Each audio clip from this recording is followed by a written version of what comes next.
Кішкентай Маша. Кішкентай Маша дүниеге келе салып, өз жүзіне қарап сүйсіне бастайды.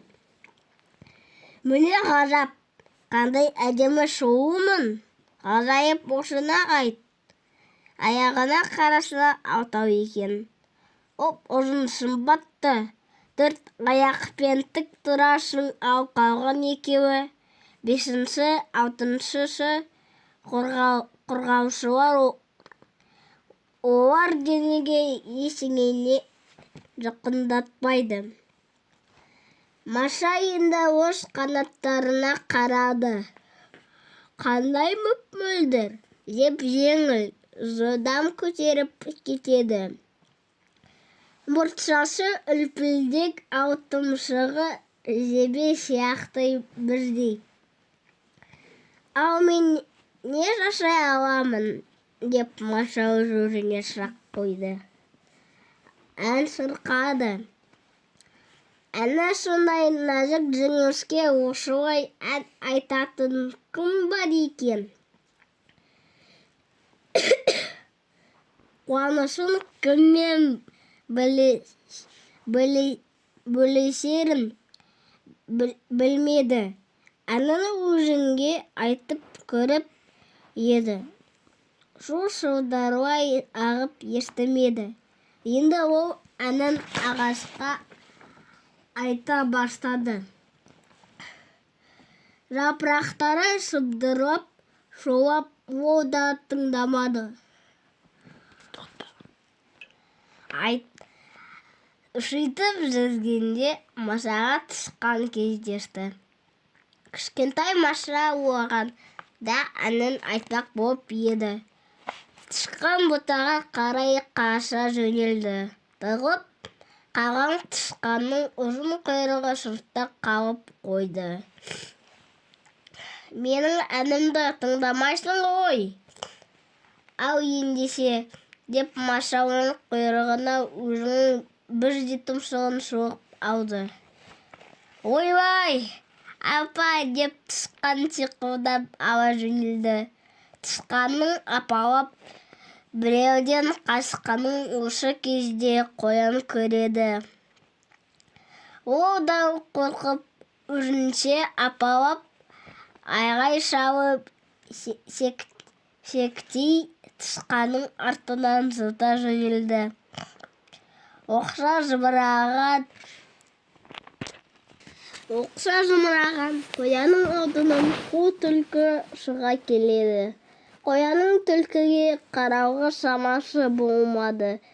Түлкі тышқан мен қоянның артынан бір қорқынышты бәленің келе жатқанын білді.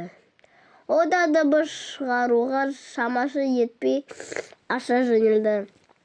Тышқан, қоян, түлкі жан-жаққа қарауға мұршалары келмей жандата жүгіріп келеді. Осы сәтте қасқыр ұйықтап жатыр еді. Ол аңдардың дабырап шулаған дауысын естіп шошып қалды. Атып тұрып артынан ере кетті. Апа, тышқан, қоян, түлкі, қасқыр ес-түстері қалмай жүгіріп келеді. Осы кезде аю құмырсқалардың илеуін шұқып ойнап отырған. Ол жанынан шулап өтіп бара жатқан аңдарды көріп, бір жаманшылықты сезінгендей болып, ай-шайға қарамастан тоғайды. Басына көтеріп тарпаңдап жүгіре жөнелді. Тышқан, қоян, түлкі, қасқыр, аю жүгіріп келеді.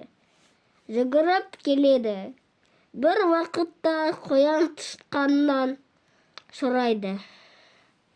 Сен неге апаңды шақырдың? Маша, түлкі қояннан біз кімнен қашып келеміз? Маша, деді қоян. Кім деп қасқыр түсінбей. Маша қышқыр, біздің артымыздан кім қуып келе жатыр? Аңшылар ма? Деп аю шулайды. Қайдағы адам? Маша!